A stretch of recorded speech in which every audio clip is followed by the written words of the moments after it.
A man returns to his hometown for his mother's funeral, only to uncover a family secret that changes everything. The road back to Mill Creek felt longer than it should have. I hadn't set foot in the town since the day I left for good, nearly 2 decades ago. As the familiar countryside blurred past the window, the memories I thought I'd buried came rushing back. The small houses, the rolling hills, and the narrow streets I had known so well, they all seemed frozen in time, like they were waiting for me to return. I gripped the steering wheel tighter, forcing myself to focus. I wasn't coming back for a reunion or nostalgia. I was coming back for a funeral. My mother's funeral. The last time I spoke to her, it was a screaming match that ended with me slamming the door so hard it rattled the entire house. She had pushed me too far, and I was done being the obedient son who followed her rules. I told myself I wouldn't come back, and for 18 years I didn't. But now, she was gone, and despite everything, I felt a dull ache in my chest that I couldn't shake.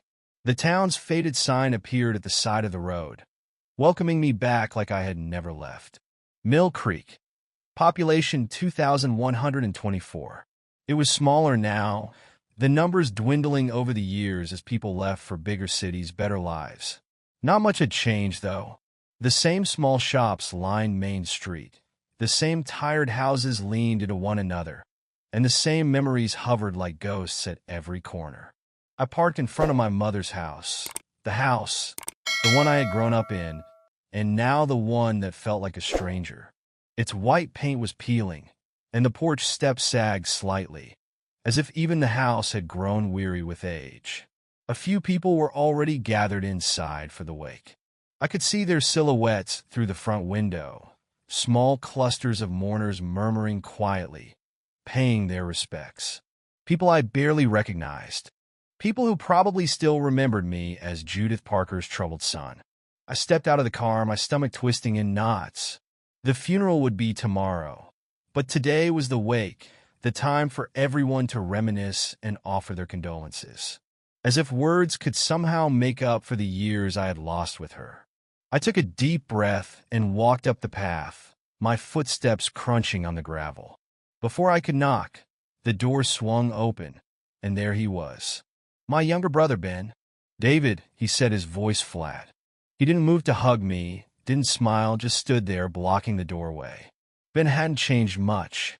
His dark hair was shorter, his face sharper, but he had the same piercing blue eyes as our mother, the same look that could make you feel small in an instant. Ben, I replied, trying to keep my voice steady. I hadn't spoken to him in years, and I wasn't sure what to expect. We had never been close, not really. He was the good son, the one who stayed behind when I left, the one who did what was expected. For a moment, we just stood there, the awkwardness between us thick enough to cut. Finally, he stepped aside, letting me inside. The house smelled the same. That familiar mix of lavender and old wood hit me as soon as I walked in. And suddenly, I was 18 again, standing in the living room while my mother scolded me for breaking curfew. I blinked, shaking off the memory. This wasn't my home anymore. A few heads turned as I walked in, people whispering to each other, probably surprised to see me. I gave a tight nod, acknowledging them, but not stopping to talk. My eyes scanned the room, searching for something familiar, but everything felt distant, like I was looking at my life through a foggy window. Ben walked ahead of me, leading the way to the kitchen. "You've been gone a long time," he said over his shoulder, his tone carrying a slight edge. "Didn't think you'd show up." I didn't either, I admitted, but she was still my mother. He didn't respond, just kept walking. When we reached the kitchen, he turned to face me, crossing his arms over his chest. "A lot's changed since you left, David, I'm sure," I said, though I wasn't really sure of anything. I hadn't bothered to keep up with what was happening in Mill Creek, or with my family. It had been easier that way. Easier to pretend I had no reason to look back. Ben looked at me, his eyes narrowing slightly. "She asked about you, before she got sick." I felt a sharp pang of guilt twist in my stomach. I didn't want to ask, but the words came out anyway. What did she say? He shrugged.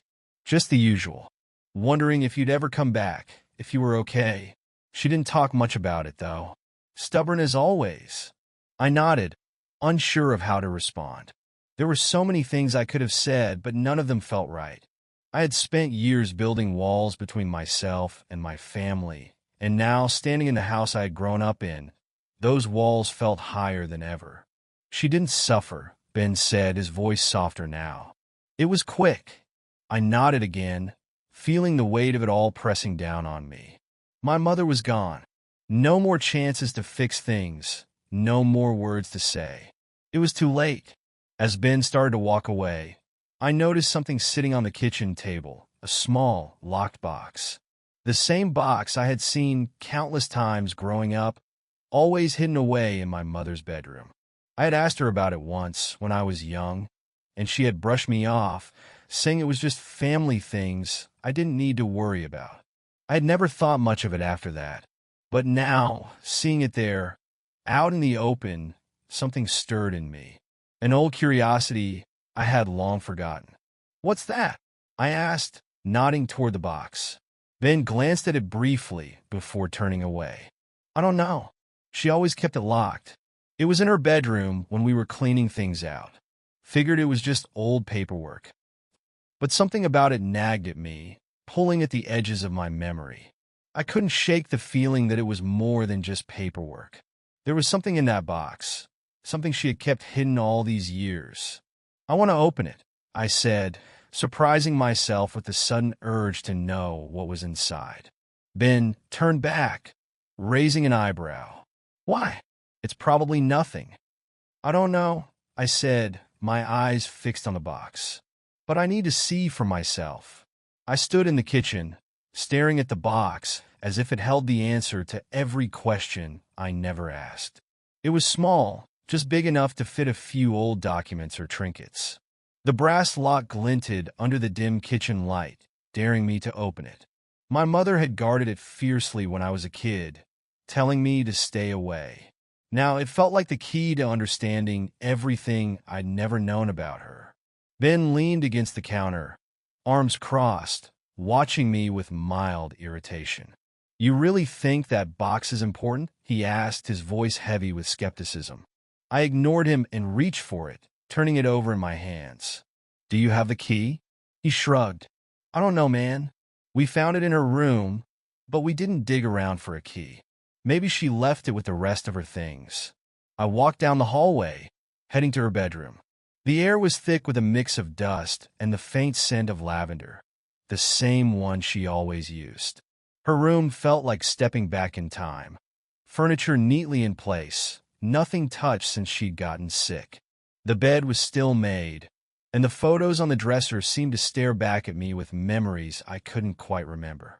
I started with the drawers, my hands moving mechanically through her things.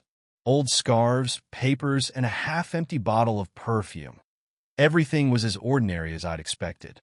But in the bottom drawer, under a stack of envelopes and letters, I found a small silver key. It was tarnished and delicate, and my heart thudded in my chest as I picked it up. Back in the kitchen, Ben raised an eyebrow when he saw the key in my hand. "You've got to be kidding me," he muttered, but there was a flicker of curiosity in his eyes now. I slid the key into the lock, and with a soft click, the box opened. Inside, there were neatly folded papers, letters in yellowing envelopes, and a stack of photographs. I pulled out the top photo and stared at it. It was a picture of a man I didn't recognize, holding a baby. The man had dark hair and a faint smile, and the baby was tiny, wrapped in a blue blanket. The date scribbled on the back said April 1983. The year I was born. A cold shiver ran down my spine. I didn't know who this man was, but the way he was holding the baby, there was something intimate about it, something that didn't feel right. I flipped through more photos. The same man appeared in several of them, always with the baby, always smiling. "Who the hell is this?" I asked, my voice sharp. Ben took the photo from me, squinting at it. "I have no idea," he said, shrugging. "Maybe one of Mom's old friends?" "Old friends don't hold babies like this." I muttered, tossing another picture onto the table. Ben frowned, leaning in closer to study the photo. You think Mom had a thing with this guy? I didn't answer. The idea that my mother had some hidden past, some relationship with a man I didn't know, was unsettling. The box was filled with more letters, each one written in the same elegant handwriting, addressed to someone named James. I grabbed the first letter and unfolded it, my hands trembling slightly. James, I made up my mind. I can't keep this from him any longer. David deserves the truth, and I can't live with a lie much longer. You know how much I care about you, but it's too late. I'm going to tell him everything. Judith. The words seemed to blur on the page. Tell him everything. What was she talking about? What lie had she been living with? I stared at the letter, trying to make sense of it. David. Ben's voice snapped me out of my thoughts. What's that about? I handed him the letter without a word, watching as his face hardened with confusion. What's this supposed to mean? I don't know, I muttered, flipping through the rest of the letters. They were all written to this James, some short, some pages long, but they all had the same tone. Apologetic, regretful, full of secrets she never shared with us. I think she was in love with this guy, I said, more to myself than to Ben. The realization hit me like a punch to the gut. She was going to tell me something.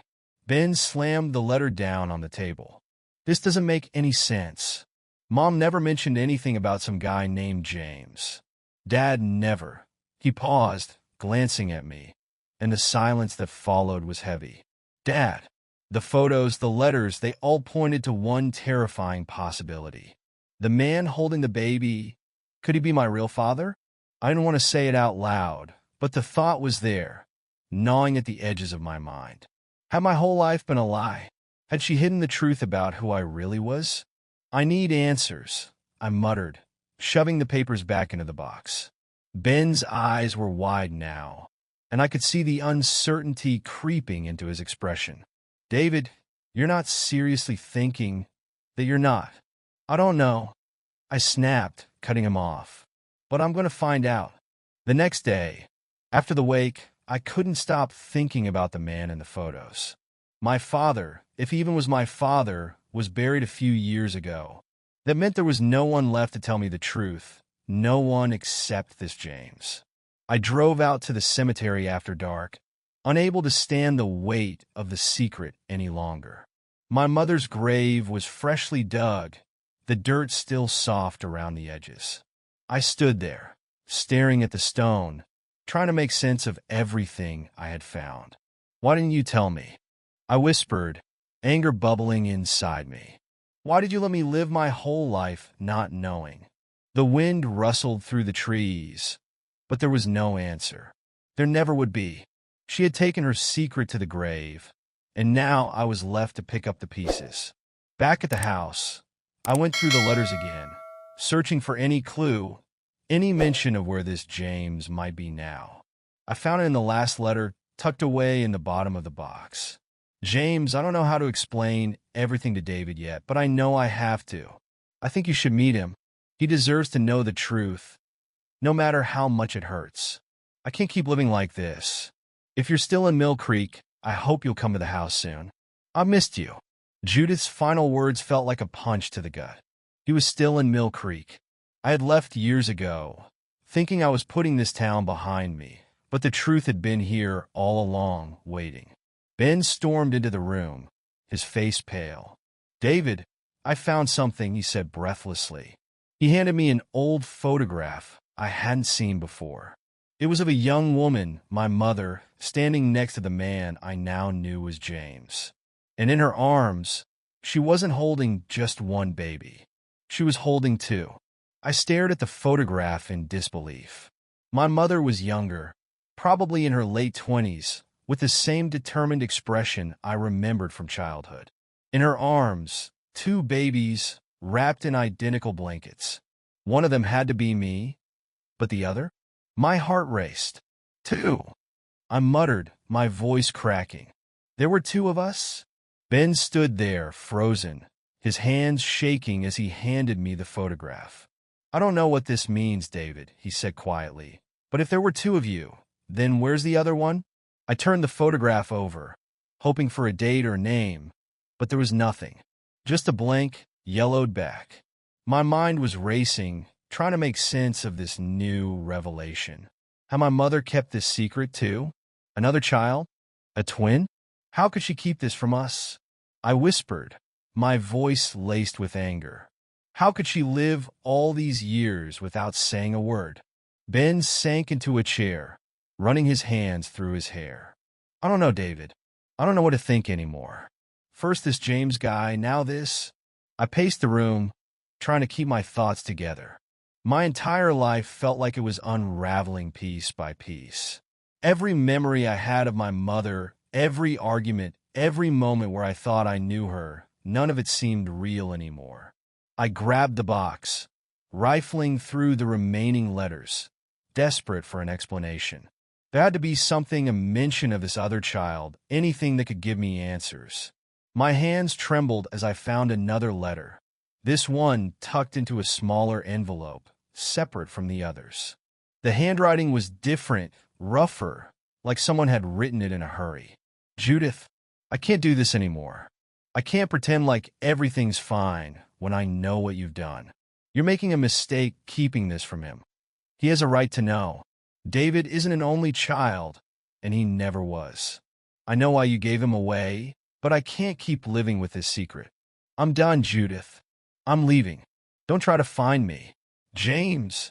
I read the letter over and over, the words blurring as my mind tried to process the enormity of what it meant. Another child, a twin, someone my mother had given away. Ben watched me, his face pale. David, what does it say? I handed him the letter, not trusting my voice. As he read it, I saw the same realization dawn on his face. She gave him away, Ben whispered, shaking his head in disbelief. She gave away your brother. The next few hours passed in a haze. Ben and I sat in silence, the weight of the revelation pressing down on us both. My mother had a child, a second child, and she had given him away, never telling me, never telling anyone. And this James, the man in the photograph, the man she had loved, had known all along. I have to find him, I said, finally breaking the silence. Whoever he is, wherever he is, I have to find him. Ben nodded slowly, though I could see the doubt in his eyes. But where do we even start, David? If Mom kept this secret all these years, it's not like she left a trail for us to follow. I pulled out my phone, typing James Mill Creek into the search bar. There were a few results, some obituaries, a few random listings, but nothing definitive. I scrolled through old articles, property records, anything that might give me a clue. And then I found it. A small article, dated 20 years ago. Local man James Donovan leaves town after dispute with Parker family. I clicked on the link, my hands shaking. The article was brief, barely a paragraph, but it mentioned James Donovan as a longtime companion of Judith Parker. The article hinted at a falling out between James and my mother, though it didn't go into details. Ben leaned over, reading the article with me. Donovan, he muttered. That's him. There's more, I said, scrolling down. He left town around the same time I did. Ben Fronet. So, you think he's still around? After all these years? I stood up, the pieces of the puzzle finally clicking into place. He never left. He's still here, Ben. He was here the whole time, watching from a distance. The next morning, I drove out to the address listed for James Donovan in an Old Town record. It was a small, run-down house on the outskirts of Mill Creek, hidden behind overgrown trees and a rusted gate. The place looked abandoned, like no one had lived there in years, but something told me James was still here, hiding. I knocked on the door, my heart pounding in my chest. For a long moment, there was no answer, and I wondered if I had made a mistake. But then, the door creaked open, and an old man stood before me. James. He looked older, his hair now fully gray, his face lined with age. But his eyes, those same piercing eyes from the photographs, hadn't changed. He stared at me for a long moment, his face unreadable, David, he said finally, his voice hoarse. I knew you'd come eventually. The anger I had buried deep inside rose to the surface. Why didn't you tell me? I demanded, stepping forward. Why didn't you tell me about my brother? About who you are? James didn't flinch. He stepped back, gesturing for me to come inside. There's a lot I didn't tell you, he said quietly. But now that Judith is gone, I suppose it's time you knew the truth. I followed him inside, the weight of his words pressing down on me. The house was dimly lit, cluttered with old books and photographs, like a museum of a life frozen in time. He sat down heavily in a worn-out armchair and looked at me, his expression a mixture of regret and sadness. You probably hate me, he began, his voice softer now. And I don't blame you. I wanted to tell you, David, I really did. But your mother, she wouldn't let me. I clenched my fists, trying to control my anger. She gave him away, I said through gritted teeth. My brother. She gave him away, and you let her. James sighed, running a hand through his thinning hair. It wasn't that simple. Judith, she was scared. We weren't married, and in those days, people in this town didn't take kindly to that. She thought it was best for everyone if you stayed with her. And well, your brother went somewhere else. Where? I demanded, my voice shaking. Where is he? James hesitated, his eyes flickering with something I couldn't quite read. I don't know, he admitted, his voice barely a whisper. We gave him up for adoption. Judith wouldn't say where. She didn't want anyone to know, not even me. The room fell silent as the weight of his confession sank in. I had a brother somewhere out there, but no way of finding him. Back at the house, I couldn't shake the feeling that something was still missing. My mother had kept this secret for a reason, but why? Was it really just fear of scandal? Or was there something more? I sat at the kitchen table, the letters spread out in front of me, searching for answers in the faded ink. Ben came in looking tired. Did you find him? He asked quietly. I shook my head. No. James said he doesn't know where he is. He was adopted. Mom didn't tell anyone. Ben sighed, sitting down across from me. So what now? I stared at the photograph of my mother, holding the two of us in her arms. My brother, somewhere out there, a man I had never met, living a life I didn't know existed. I don't know, I whispered, feeling the weight of the truth settle in. But I'm not giving up. I have to find him. The next few days felt like walking through a fog. Every thought circled back to the same impossible question. Where is he? My twin brother was somewhere out there, living a life I knew nothing about, a life my mother had hidden from me and everyone else. I couldn't let it go. After my conversation with James, it became an obsession. I spent hours online, searching through adoption records, hoping for some trace of him. I didn't know his name, didn't know where he had been sent, but I knew I couldn't stop until I found him. The longer I searched, though, the more it felt like he was slipping further out of reach. Ben had retreated into his own thoughts, quietly dealing with the aftermath of the funeral and the shocking revelations we'd uncovered. He hadn't said much since I told him what James had said. I could see it in his face, the struggle to make sense of it all. He wanted to help, but he wasn't sure where to start, or even if he should. One evening, after a long day of dead-end searches, Ben walked into the living room. He sat down across from me, his face tight with exhaustion. You're not going to find him this way, David, he said softly, breaking the silence. Mom didn't want us to know about him. She covered her tracks. We're not going to find anything in old records. I knew he was right. I'd been chasing shadows for days, and every road led to a dead end. But the idea of giving up felt like a betrayal, like I'd be letting him disappear all over again. So, what do you want me to do? I snapped, my frustration boiling over. Just forget about him? Pretend he never existed like Mom did? No, Ben said, shaking his head. I'm saying you need to let this sit for a minute. You're tearing yourself apart trying to find something that might not even be there. I ran a hand through my hair, my breath coming out in short, frustrated bursts. He didn't understand. He couldn't. This wasn't just about finding a lost sibling. It was about finding the truth, about understanding who I was and what my mother had done. But Ben wasn't finished. Look, he said softer now. You've been digging through records, chasing leads. But you're looking in the wrong places. I raised an eyebrow, confused. What do you mean? James may not know where he is, Ben continued. But Mom left something behind. She had to. That night, I went back to our mother's bedroom, the weight of Ben's words heavy in my chest. He was right. There had to be more. She'd kept secrets her whole life, but she had to have left something behind, something that would lead me to the brother I'd never known. The room was still as it had been since the day of the wake, untouched except for the dust that had begun to gather on the furniture. I sat down on the bed, my mind racing. I thought about all the times I'd argued with her, all the times I had questioned her decisions but never pressed too hard. She had built walls around her life, and I had spent years pretending I didn't want to climb them.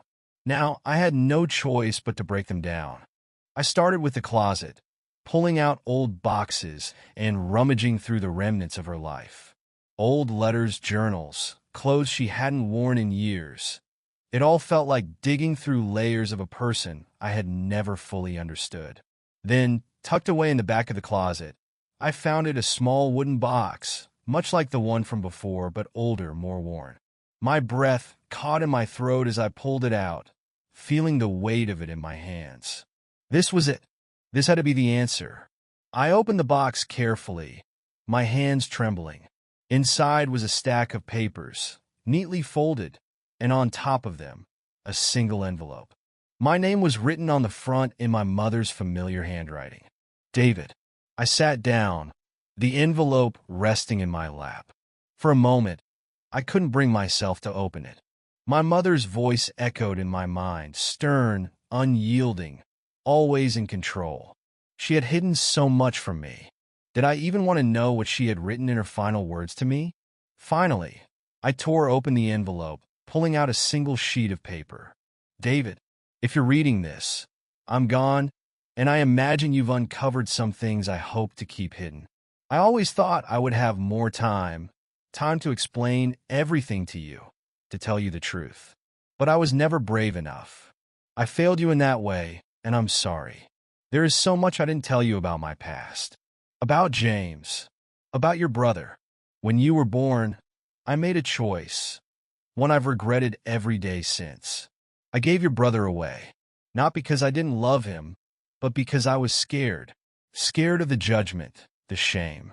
Scared that I wouldn't be able to raise both of you on my own. Your father wasn't in the picture, and I did what I thought was best at the time. But it wasn't best. It was a mistake, one I never had the courage to fix.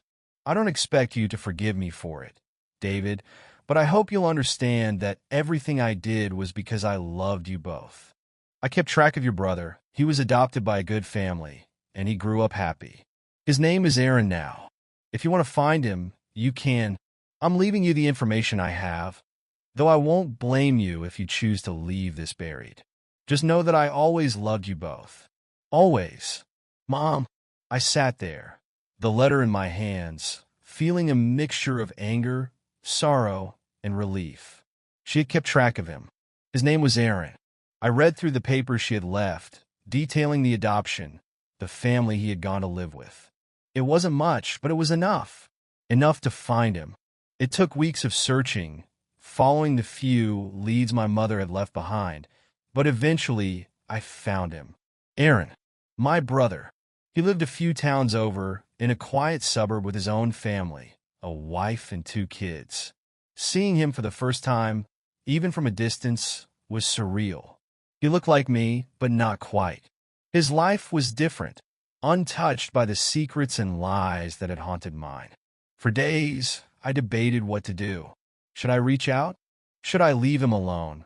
Let him live the life he had without the burden of this new reality? In the end, I couldn't stay away. I wrote him a letter, much like the one our mother had written me.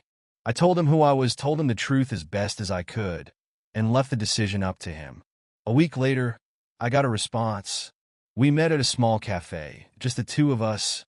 Aaron was nervous, I could tell, but there was a calmness in his eyes that I envied.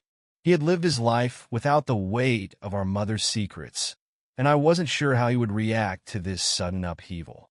We talked for hours about our lives, our families, and the strange twist of fate that had brought us together. There were no tears, no dramatic revelations, just two brothers trying to make sense of a past neither of us had fully understood. I always knew I was adopted, Aaron said at one point, stirring his coffee absently. But I never imagined this. Me either, I admitted, a small smile tugging at the corners of my mouth. By the end of the conversation, I felt something I hadn't felt in a long time: peace. Leaving Mill Creek, I glanced in the rearview mirror one last time. The town that had once felt like a prison now felt like something else. A place full of secrets, yes, but also a place where I had found the truth. As the road stretched out before me, I realized that I wasn't just driving away from my past. I was driving towards something new, a future with a brother I never knew I had. And maybe, just maybe, that was enough.